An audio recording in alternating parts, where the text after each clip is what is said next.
पिता आएगा, वही आपको मुक्ति और मोक्ष दे सकता है। तो आप जानते हैं कितनी जीवात्माएं प्रेत बनकर के घूम रही हैं और कितने मनुष्य का शरीर सतयुग त्रेता द्वापर इस कलयुग के ऐसे ऐसे लोग आज भी बैठे हुए हैं, शरीर बैठे हुए हैं कि कब हमारे पिता का, हमारे गुरु का, हमारे आराध्य का दर्शन होगा और तब उसके बाद हम इस शरीर को छोड़ेंगे, फिर सब साथ में चलते हैं अपने घर को। तो इस मृतलोक में जितना भी कचरा है, जितनी भी जीवात्माएं भटक रही हैं,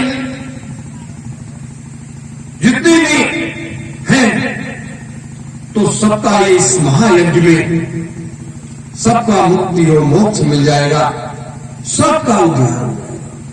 पूरा वायुमंडल, पूरी ये पृथ्वी, पूरा ये आकाश एकदम से साफ सुथरा हो जाएगा।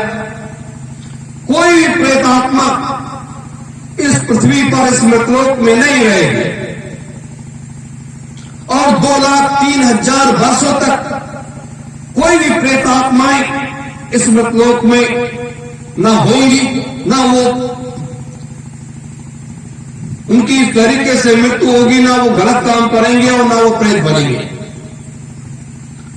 तो 2,03,000 वर्ष तक इस पृथ्वी के सारे कचरे को साफ करके इसको देना है, इसको गुरु के श्री चरणों में सौंप देना है। मेरे धर्म प्रेमी गुरु भाई बहन, इतना बड़ा काम है ये मात्र भंडारे का भोजन करने से,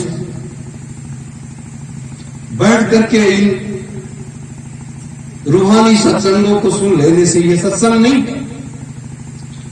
ये कार्य की वो पद्धति है, ये युग परिवर्तन का संदेश है कि हम आप सब यहां पर क्या करने के लिए आए हैं। तो इतनी बड़ी व्यवस्था को हम आप सब बनाने के लिए आए और इसको बना करके तभी जाना है, इसको करके तभी जाना है।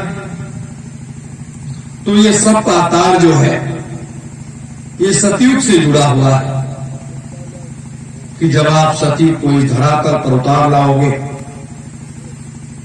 कलयुग का राज्य समाप्त कर दोगे, पूरी दुनिया में सनातन सतयुग धर्म की स्थापना हो जाएगी। पूरी दुनिया में जितने भी धर्म है, जितने भी पंथ है, जितने भी मत है, जितने भी मतांतर है, लोग कहते हैं ऐसा नहीं हो सकता, लेकिन मैं कहता हूं कि ऐसा हो करके रहेगा। दुनिया में एक धर्म बचेगा, सतयुग सनातन धर्म के अलावा कोई धर्म नहीं बचेगा। एक धर्म बचेगा, एक रास्ता होगा, एक विचार होगा, एक कार्य होगा। इतनी बड़ी व्यवस्था की बनाने की तैयारी होगी और ये किसके बस की बात है? उस अनामी महाप्रभु के बस की बात है, उस गुरु के बस की बात है। हम आप तो सिर्फ श्रेय लेने के लिए आगे बढ़ रहे हैं, लेकिन इसमें शक्ति की कितनी बड़ी आवश्यकता है। आप जानते हैं 88,000 ऋषियों की 75 वर्षों की वो सारी शक्तियां साथ में लगाई जा रही हैं। निरंजन भगवान की 8.5 लाख वर्ष की साधना को साथ में लगाया जा रहा है। मनु और शत्रुपा की 1,500 वर्ष की साधना को लगाया जा रहा है और उसके बाद सतयुग और त्रेता और द्वापर और कलयुग के 3,000 महात्माओं के उन सारी शक्तियों को इसमें लगाया जा रहा है और 3 लाख सद्गुरु जो इस पृथ्वी पर हमेशा मौजूद रहते हैं, हमेशा वो 24 घंटे साधना में लीन रहते हैं उनकी सारी शक्तियों को इसमें समाहित किया जा रहा है, सारी शक्तियों को समाहित किया जा रहा है। तब इतना बड़ा ये युग परिवर्तन का खेल इसको किया करने की तैयारी की जा रही है। इन शक्तियों की जरूरत है। ये बंदूक तोप और तलवार की जरूरत नहीं है, गाड़ी मोटर की जरूरत नहीं है। ये आध्यात्मिक शक्ति है, ये मंत्रों की शक्ति है, ये उन मंत्रों की शक्ति है जैसे आप कंप्यूटर में छोटी सी चिप लगा देते हो और चिप के अंदर वो कितना भर जाता है कि वो खत्म नहीं होता।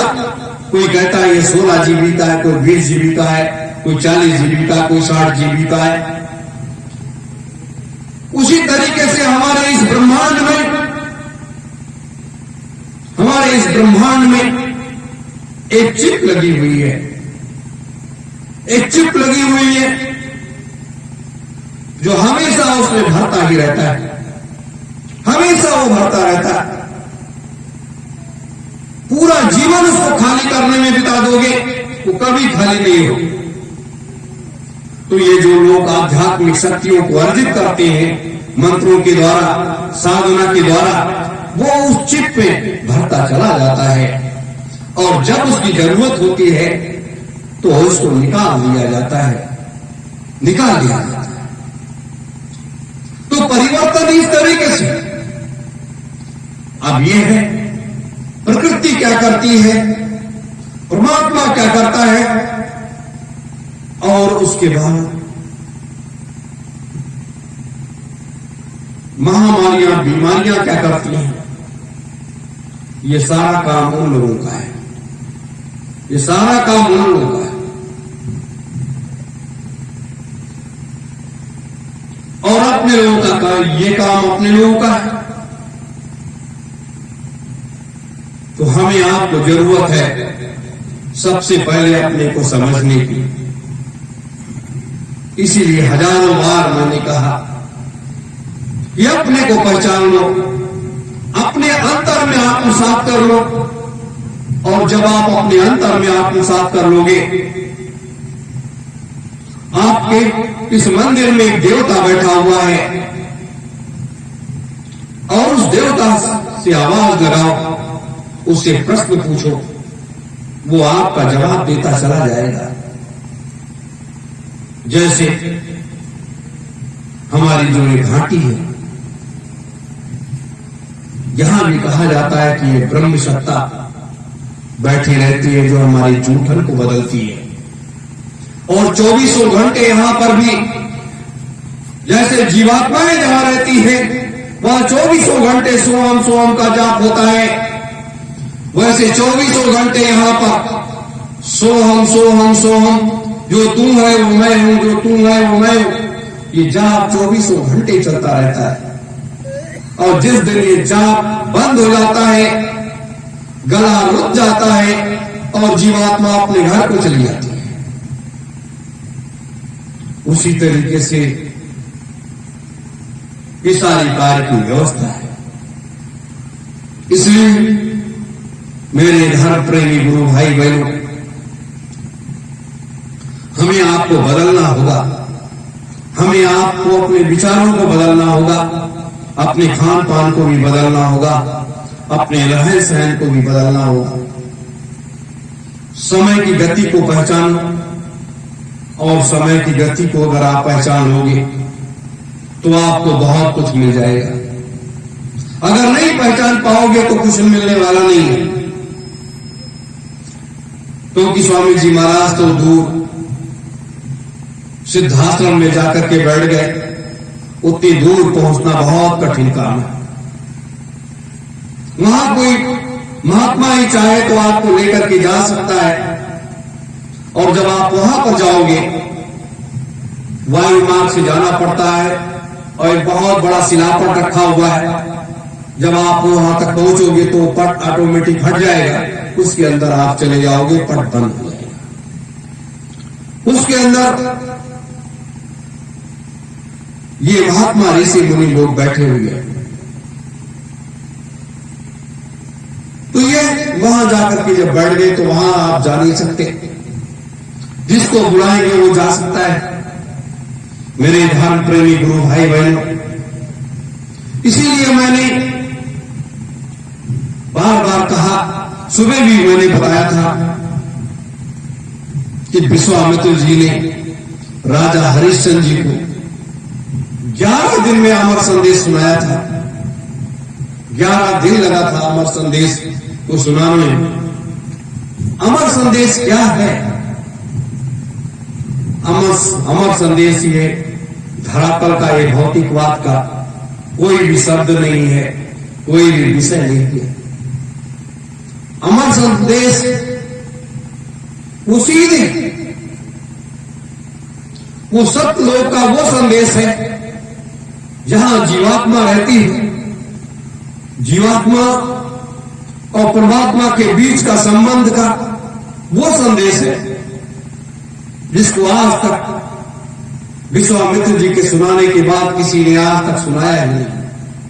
अपने परम पूज्य स्वामी जी महाराज ने भी नहीं सुनाया। उन्होंने सब कुछ बता डाला, लेकिन उस संदेश को नहीं सुनाया, क्योंकि स्वामी जी महाराज ये तो बराबर कहते रहे कि मैंने अभी तो वो सत्संग कहा आपको सुनाया कि सत्संग सुनते ही आप जिस लोक का सुनाएंगे उस लोक में आप पहुंचने लगोगे। ये वो अमर संदेश है जिसको मैंने ये प्रयास किया था कि आप लोगों को थोड़ा बहुत वो खजाना आप लोगों को भी बांटू, आप लोगों को भी दूं, कि उसको सुनने के बाद कि आपके अंतर में जो देवता बैठा हुआ है वो सुप्त अवस्था में है, और इसके सुनने के बाद वो देवता जाग जाएगा और आप अपने घट में उसका दर्शन करने लगोगे। और जब दर्शन करने लगोगे तो आपके अंतर में एक आत्म प्रकाश होने लगेगा, और जब आप प्रकाश होने लगेगा तो आपकी जिज्ञासा बढ़ेगी और आप उन सीढ़ियों को चढ़ना शुरू कर दो, उन सीढ़ियों को चढ़ना शुरू कर दो। लेकिन आज इस भौतिकवादी संसार में ये सब सुनने का समय कहां है? समय कहां है? लेकिन जब तक आपके अंदर ये प्रकाश नहीं होगा, आप अपने को पहचान नहीं पाओगे, तब तक आप इसी तरीके से भटकते रहोगे, इसी तरीके से भटकते रहोगे। जैसे हिरण के पास कस्तूरी होती है और वो उसकी सुगंध में जंगल जंगल भटका करता है और उसे कस्तूरी पता नहीं चलती है और वो उसी के पास होती है। मेरे धर्म प्रेमी गुरु भाई बहनों, इसलिए ये मनुष्य का शरीर बड़ा अमूल्य वस्तु अपने लोगों को मिल गई है, तो इसको कि एक दिन तो जाना है, लेकिन हम जाने के बाद भी जब हम इसको जगा लेंगे तो जब भी इस मृतलोक में आएंगे तो ये आत्मज्ञान जरूर रहेगा, क्योंकि अमर संदेश वो चीज है कि वो ज्ञान कभी भी उस जीवात्मा का कभी खत्म होने वाला नहीं है, कभी भी नहीं खत्म होने वाला है। ये ऐसी चीज है कि वो हमेशा 24 घंटे वो जीवात्मा के साथ रहता है। वो शरीर के साथ नहीं रहता, वो जीवात्मा के साथ रहता है। और जो चीज जीवात्मा के साथ रहती है वो कभी खत्म नहीं होगी। जब भी आप इस मृतलोक में आओगे या कहीं भी किसी भी लोक में जाओगे, आपको वो आत्मज्ञान, वो प्रकाश 24 घंटे बना रहे। मेरे धर्म प्रेमी गुरु भाई बहनों, आज जरूरत उन्हीं चीजों की है, आज लटके और झटके की जरूरत नहीं है। आज उन्हीं चीजों की जरूरत है, क्योंकि अमर संदेश सुनने के बाद व्यक्ति जो है वो माया मोह से परे हो जाता है। वह राजा जनक जैसा बन जाता है, विधेय हो जाता है और वो अपने लक्ष्य पथ का एक सबसे बड़ा सिपाही बन जाता है। इसीलिए बड़े बड़े मनीषियों ने, महात्माओं ने इस संदेश को नहीं सुनाया कि ये मृतलोक का प्राणी अगर ये भटकेगा नहीं तो आगे का मार्ग तय नहीं होगा। लेकिन मैं भटकाव को नहीं लेना चाहता। मैं ये नहीं चाहता कि हम आप सब लोग भटकते रहें और मार्ग भी न मिले, मंजिल भी न मिले। हम ये चाहते हैं कि हमें मार्ग भी मिले, हमारी मंजिल भी मिल जाए, हम अपनी मंजिल तक पहुंच जाएं। इसलिए कि भगवान श्री राम ने वशिष्ठ जी से भी इसके लिए अनुनय विनय किया था, विश्वामित्र जी से भी अनुनय विनय किया था। तो वशिष्ठ जी ने कहा, राम ये संदेश मैं सुना नहीं सकता, क्योंकि ये संदेश सुनने के बाद फिर आपके उस लोक का क्या होगा। आप तो दूसरी अवस्था में चले जाओगे, 24 घंटे आप जागृत हो जाओगे और 24 घंटे जब आप जागृत हो जाओगे तो सृष्टि पर अगर थोड़ी सी भी हलचल हुई तो आप तुरंत उस हलचल को रोकने के लिए तत्पर हो जाओगे और उसको रोक दोगे। तो ये पाप और पुण्य का जो खेल है ये कैसे चलेगा, ये कैसे? ऐसी बात थी मेरे धर्म प्रेमी गुरु भाई बहनों। अब आप ये सोचो कि राम को उन्होंने नहीं सुनाया तो हम क्यों सुनाने जा रहे हैं? हम तो इसलिए सुनाने जा रहे हैं कि सतयुग को इस धरातल पर उतार करके लाना है, संतयुग को इस धरातल पर उतार करके लाना है और उसमें हम आपको सहयोगी बनाना चाहते हैं कि आप अगर मेरे सहयोगी बन जाओगे तो हमें काम करने में और आसानी हो जाएगी, हमें रास्ता और मंजिल मिल जाएगा। मेरे धर्म प्रेमी गुरु भाई बहनों, गुरु की आज्ञा चाहे रैन में हो, चाहे बैन में हो, चाहे सैन में हो, जैसे भी, क्योंकि अपने जो गुरु हैं वो समर्थ गुरु हैं, समर्थ गुरु हैं। और अपने गुरुदेव ये इस मृतलोक में ये साबित करना चाहते हैं, ये दिखाना चाहते हैं कि जिस भी एक व्यक्ति की मैं तलाश कर रहा था इस संसार में, कि जिस दिन मुझे एक व्यक्ति मिल गया मैं परिवर्तन कर दूंगा, तो वह एक व्यक्ति कितना शक्तिशाली है और कितना उपयोगी है, वो कितना महत्वपूर्ण है और कितना योग्य व्यक्ति है। हमारे पास कुछ नहीं, जो कुछ है सब गुरु का दिया हुआ वो प्रसाद है, गुरु का दिया हुआ, हमारे पिता का दिया हुआ वो प्रसाद है, जिसको मैंने उसको अपने अंतर में आत्मसात किया है। और जब उसे अंतर में आत्मसात कर लिया है तो ज्ञान रूपी प्रकाश हमेशा 24 घंटे अंतर में जलता रहता है, अंतर में जलता रहता है। और उस प्रकाश को प्राप्त कर लेने के बाद व्यक्ति आज जो कुछ भी अपने परिवार में हो रहा है, जो कुछ अपने परिवार में हो रहा है।